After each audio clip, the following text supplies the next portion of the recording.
नमस्कार मित्रों, मैं एक मेडिकल साइंस को बिलोंग करता हूं। मैं स्पिरिचुअलिटी में नहीं मानता। ऐसे कई साइंटिस्टों को, डॉक्टर को आपने बोलते हुए सुना होगा। उसी तरफ कोई रिलीजियस आदमी क्या बोलेगा? धर्म ही सर्वश्रेष्ठ होता है। आजकल जो आप साइंस देख रहे हो वो सब इसी के एक अंग होते हैं। धर्म के सिवाय और कुछ भी नहीं है, यही अखंड सत्य है। अब हम लोग बीच में, हम लोग क्या समझे? साइंटिफिक होना अच्छा है कि धार्मिक होना अच्छा है?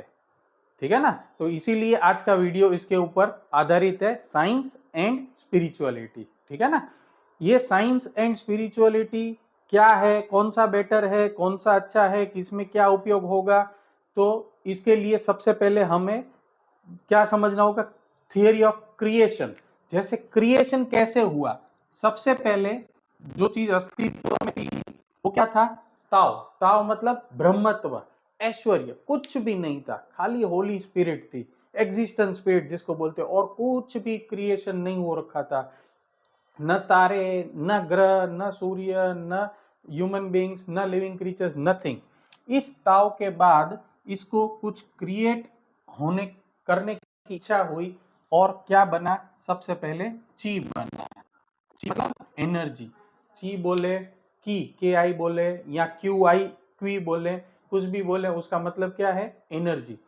अभी भी देखो, एग्जिस्टेंस स्पिरिट मतलब कुछ भी नहीं था, ताओ। इसके बाद क्या बना? ची। ची मतलब कुछ क्रिएट तो करना है, लेकिन अभी क्रिएशन शुरू नहीं किया है। मुझे प्यास लगी है और मैं बैठा हूं, अभी मैंने पानी पिया नहीं। और मुझे प्यास नहीं लगी थी और मैं बैठा था। इन दोनों में क्या डिफरेंस है? अगर एक्सरे एमआरआई करो तो क्या है? दोनों में तो सेम ही हूं। मुझे पानी पीना था, मैं सेम हूं। अब मुझे पानी नहीं पीना था, मैं सेम हूं।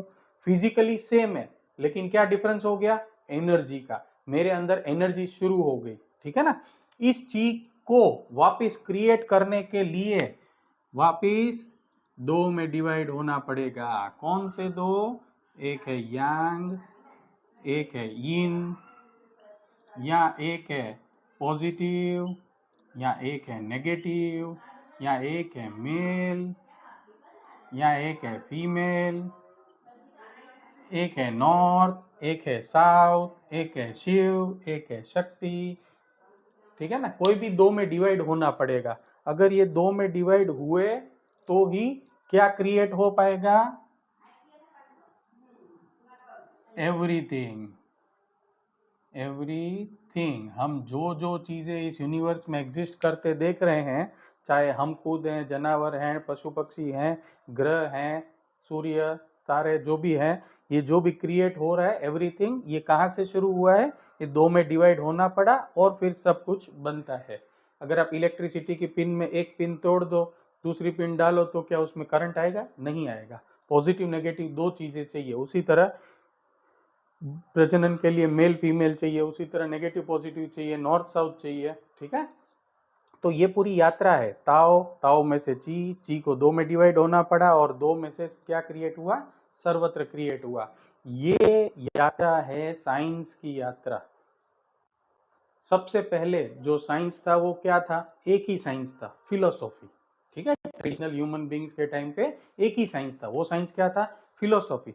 अब फिलोसॉफी को डिवाइड होना पड़ा। किस में? फिजिक्स में, केमिस्ट्री में, एनिमल साइंस में, प्लांट साइंस में। एनिमल साइंस को बोला गया जूओलॉजी, प्लांट साइंस को बॉटनी। फिर धीरे धीरे जूओलॉजी वापस आगे डिवाइड हुआ, ह्यूमन साइंस अलग। फिर ह्यूमन साइंस वापस डिवाइड हुआ, मेडिकल साइंस, आयुर्वेद, होम्योपैथी, यूनानी वगैरह वगैरह। फिर मेडिकल साइंस अगेन देखो विभाजित हुआ। कैसे विभाजित हुआ मेडिकल साइंस? एक है ऑर्थोपेडिक, एक है गाइनेक, एक है पीडियाट्रिक, एक है एंट्रोगेस्ट्रोलॉजिस्ट। ठीक है ना। ये सारों में डिवाइड होता गया। मतलब सोचो, एक बीज था, बीज में से ट्रंक, ट्रंक में से शाखाएं, प्रशाखाएं, और फिर एक एक लीफ अलग अलग। एक एक लीफ पे अलग अलग डॉक्टर बैठा है। एक डॉक्टर कोई स्पेशलिटी का, एक डॉक्टर कोई स्पेशलिटी का, फिर स्पेशलिटी, सुपर स्पेशलिटी, हर एक पत्ते पे एक एक डॉक्टर बैठा है। बड़ी बात वापिस ये है कि एक पत्ते पे बैठे डॉक्टर को दूसरे पत्ते पे बैठे हुए डॉक्टर के बारे में कुछ भी पता नहीं है। इसीलिए मरीज का क्या होता है? हड्डी का इलाज करवाने जाता है, पेट की बीमारी लेके आ जाता है।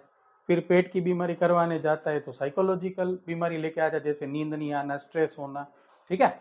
और बड़ी बात है कि इन सब के बीच में कोई वेलनेस कंसल्टेंट भी नहीं है, कोई तीसरा वेलनेस कंसल्टेंट हो कि भाई गायनेक ने ये बोला, ऑर्थोपेडिक ने ये बोला, डाइजेशन वाले ने ये बोला, तो तीनों का समन्वय करके चल भाई ये दवाई ले, ऐसा है नहीं है। अब इसमें परेशानी किसकी होती है? मरीज की होती है। ठीक है, अब स्पिरिचुअलिटी की यात्रा, मतलब देखो साइंस क्या करता है, बीज में से शाखा, ट्रंक में से शाखा प्रशाखा और सेपरेशन सेपरेशन सेपरेशन सेपरेशन। इसीलिए जो साइंटिफिक होते जाते हैं वो न्यूक्लियर होते जाते हैं। देखा ना, जो लोग ज्यादा मैं साइंटिफिक हूँ वो साथ में रहना पसंद नहीं करते, झुंड में अकेले अकेले रहते हैं। न्यूक्लियर फैमिली का सिस्टम आया क्या नहीं? अब हम स्पिरिचुअलिटी समझते हैं, स्पिरिचुअलिटी क्या? उल्टी यात्रा, सेम यही चीज है लेकिन उल्टा। साइंस में हम बीज से पत्ते की तरफ जा रहे थे, धर्म की यात्रा में क्या होता, पत्तों से निकलते निकलते निकलते हम डाल प्रडाली, सब ब्रांचेस, फिर ट्रंक एंड फिर रूट तक जाएंगे। ठीक है ना, मैं अलग तू अलग, लेकिन हम में प्राण एक है। ठीक है, इसलिए हमारे अंदर प्राण जो है वो कॉमन है। फिर धीरे धीरे ये इसमें से दो में डिवाइड हुए, उसमें से चीप तक पहुंचेंगे, प्राण अलग है, फिर उसमें से ताव तक जाता है। मतलब हम जो न्यूक्लियर है वहां से अंदर आते आते उसकी जड़ तक पहुंचते हैं। ये धर्म की यात्रा है। ठीक है, जीवन के आदि शुरुआत में हम साइंस पढ़ते हैं, बाकी में हम धर्म पढ़ते हैं, लेकिन सबसे इंपॉर्टेंट क्या है? दोनों का समन्वय करना, है ना, इंटीग्रिटी। साइंस पढ़ना जरूरी है, फिर धर्म जानना जरूरी है। इन दोनों का जब समन्वय होगा तो इसको बोला जाता है इंटीग्रिटी। धर्म क्या देता है? कंसोलिडेशन देता है, सॉलिडिफिकेशन देता है, संस्कार जिसको बोला जाता है, ये चीजें देता है, धार्मिक बनाता है। साइंस क्या देता है हमें? रीजनिंग देता है, रिसर्च देता है। तो अगर ये साइंस और ये धर्म दोनों की जो एक ही चीज है, खाली इधर से ये ऐसे देख रहा है, धर्म स्पिरिचुअलिटी इधर से ऐसे देख रहा है, इन दोनों का जो समन्वय करें तो हमें सॉलिडिफिकेशन भी आ जाए, साथ में रीजनिंग एंड रिसर्च माइंडेडनेस भी आ जाए। इससे क्या मिलेगा? Success, success and success. Life में सक्सेस क्या है? हैप्पीनेस, प्रसिद्धि। ये सब चीजें हमें इन दोनों की इंटीग्रिटी से मिलती है। इंटीग्रिटी मिलने पे हम क्या बन जाते हैं? बैलेंस्ड बन जाते हैं। जो थेरेपिस्ट लोग हैं, जो डॉक्टर हैं, उनके लिए इंटीग्रिटी लाने से क्या फायदा होगा? वो अपने डायग्नोसिस स्किल को बढ़ा सकते हैं। किसी पेशेंट को बीमारी शरीर में है या मन से हुई शरीर पे है या ऊर्जाओं से हुई शरीर पे है, वो डायग्नोसिस कर पाएगा। एज अ पेशेंट आप अपने आप को देख सकते हो या अपने फैमिली मेंबर्स को देख सकते हो, कोई जो ये पीड़ित है वो किस वजह से पीड़ित है, कौन सा विचार आया जो इसको ये बीमारी क्रिएट कर रहा है।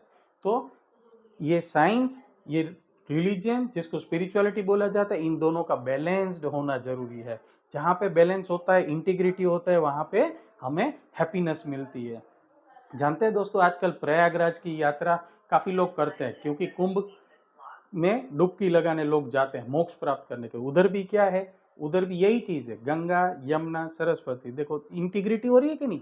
जहां इंटीग्रिटी हो रही है वहां पे उस ओरा में अगर आप जाते हो, उस पानी में आप डुबकी लगाते हो, तो आपका बेड़ा पार ऐसे ही हो जाता है, आपका कॉन्शियसनेस लेवल ऐसे ही अपग्रेड होता रहता है। तो दोस्तों, ये वीडियो हमारा इसीलिए था कि आपकी कॉन्शियसनेस लेवल को हम और आगे बढ़ाएं, और स्पेशली जो थेरेपिस्ट हैं उनको डायग्नोसिस स्किल ये चीज समझ के और सॉलिडिफाई हो जाए। खाली ढोंग नहीं करना है कि मैं साइंटिफिक हूं या मैं स्पिरिचुअल हूं, दोनों ही सही है, दोनों का इंटीग्रिटी आपके अंदर होना चाहिए। हमारा यही उद्देश्य था।